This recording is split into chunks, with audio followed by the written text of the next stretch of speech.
Kisah Tikus Dalam Karung oleh Anton Permana dari Tanhana Dharma Manggrava Institute.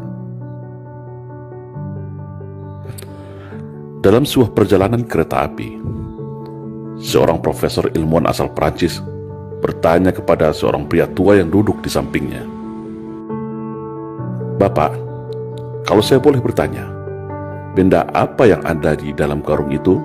kata profesor.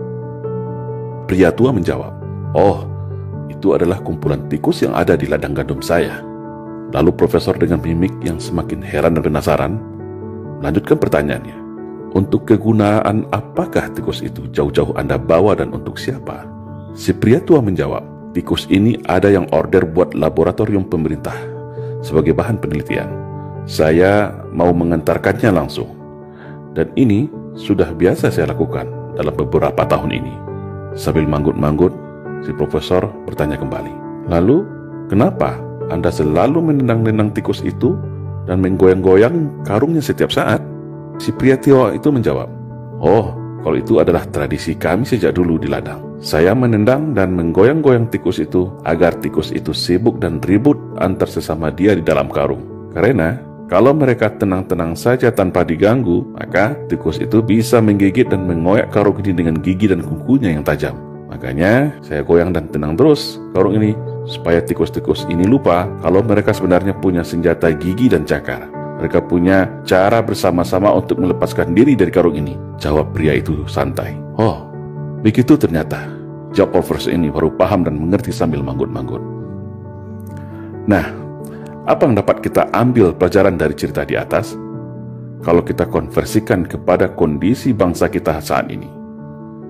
Cerita profesor dan bapak tua pembawa karung tikus di atas bisa dikonversikan dengan keadaan bangsa kita hari ini. Sebuah bangsa yang besar, bangsa yang plural, bangsa yang majemuk, tapi saat ini terjebak dalam jurang perpecahan yang begitu tajam dan dalam. Ibarat sebuah piramida kehidupan, mulai dari puncak piramida, tengah dan bawah terpecah belah oleh ego dan kepentingannya masing-masing. Apakah ini natural? Apakah itu alamiah terjadi? Sebagai bangsa yang memiliki sumber daya alam melimpah seperti ini, sangatlah menggiurkan bagi para taipan dan negara maju yang haus akan sumber daya alam. Dan sejarah negeri ini juga mencatat demikian. Sejak berabad-abad tahun yang lalu, bangsa lain silih berganti ingin mengeruk kekayaan negara ini. Dan cara yang paling aman untuk menjarah negeri ini adalah tentu dengan mengadu domba sesama masyarakatnya agar terpecah belah dan lemah. Para elit dibenturkan oleh kepentingan bisnis dan jabatannya.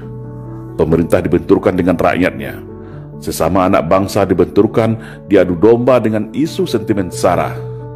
Mayoritas versus minoritas, cebong versus kampret, radikal versus PKI, Jawa versus luar Jawa, dan liberal versus fundamental. Padahal semua perpecahan itu ada decision maker di belakangnya. Ada kingmaker yang merencanakannya. Para elit memiliki kekuatan invisible hand yang ingin mengalihkan segala perhatian, menguras energi bangsa, hingga kita semua lupa, lengah bahwa bangsa ini adalah bangsa yang besar, bangsa yang hebat, bangsa yang tangguh, bangsa yang ramah, baik dan patriot sejati, sebagaimana pendahulu kita mendirikan negara ini dengan segenap jiwa raganya.